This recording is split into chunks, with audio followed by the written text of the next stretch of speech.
Turkey's Aegean coast is a land of pine-clad limestone mountains and broad fertile plains. The rich river valleys yield bumper crops of cotton, tobacco, olives, figs and sultanas, those small flavorful grapes dried to make golden raisins. The Aegean climate is mostly mild and pleasant, with hot dry summers and cool rainy winters. In ancient times, the Aegean coast was a land of kingdoms.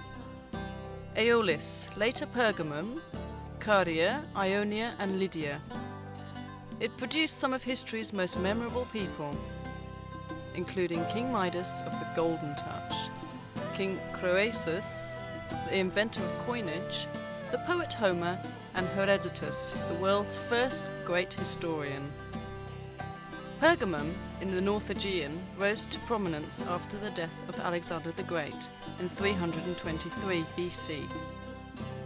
Soon its king ruled much of western Anatolia. Parchment was invented here, helping Pergamon's library of more than 200,000 books to rival that of Alexandria. The Asclepion of Pergamon, directed by Galen, was the world's first great medical centre. Izmir, Turkey's third largest city, dominates the central Aegean coast. Badly damaged by war in 1922, it is now a vibrant modern city set on broad Izmir Bay. Looming above the city centre is Kadifekale, a hilltop fortress built by Alexander the Great. Balchova, on the outskirts, is famous for its healthful hot springs. Ephesus, once the capital of Roman Asia Minor, is the best preserved classical city on the Aegean and among the finest sights in the world. Walk its marble streets past classical temples, libraries and houses to the 24,000-seat Great Theatre, and you can easily imagine yourself transported back to Roman times.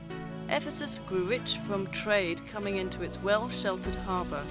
Pilgrims travelled the royal road from the east to pay homage to Cybele Artemis, the Anatolian fertility goddess. Her stupendous temple at Ephesus, called the Artemision, was among the 7 wonders of the world. St. Paul preached to throngs in the Great Theatre, and legend has it that the Virgin Mary came to Ephesus with St. John at the end of her life. Among the highlights of a stroll through Ephesus are the 2nd century Library of Celsus, beautifully restored, the Temple of Hadrian from about the same time, the Odeon or Council Chamber, and the Prytaneum or City Hall. The terrace houses on the hillside overlooking the main street are filled with fine mosaics. Many have been restored.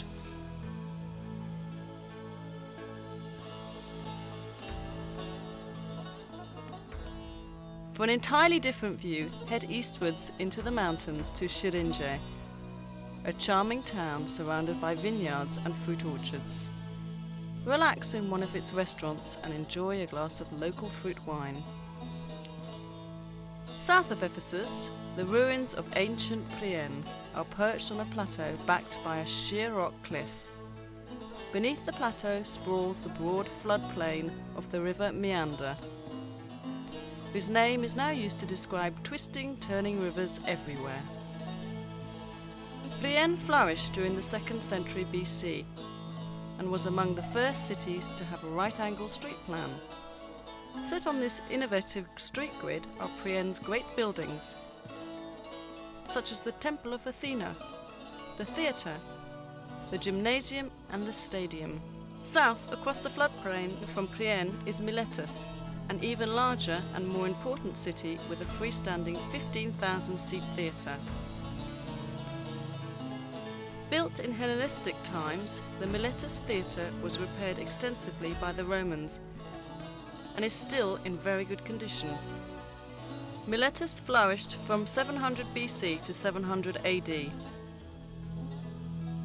It was among the largest cities in Anatolia, boasting a population of nearly 100,000. Many famous people were born here, including the philosopher Anaximander, the mathematician Thales, the city planner Hippodamus, and Isidorus, the architect of Hagia Sophia in Istanbul.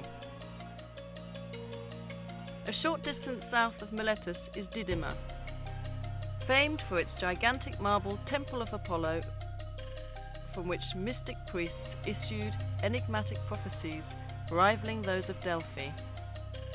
The famous South Aegean resort of Bodrum, known in ancient times as Halicarnassus, was the birthplace of Herodotus, the father of history. Halicarnassus enjoyed its great prosperity during the 4th century BC under King Mausolus. Upon his death, his wife fulfilled his plan for a gigantic royal tomb. Called the Mausoleum, it was among the 7 wonders of the world. Crusader knights later built a romantic castle on the point of land between Bodrum's 2 perfect bays. It's now the world's foremost museum of underwater archaeology.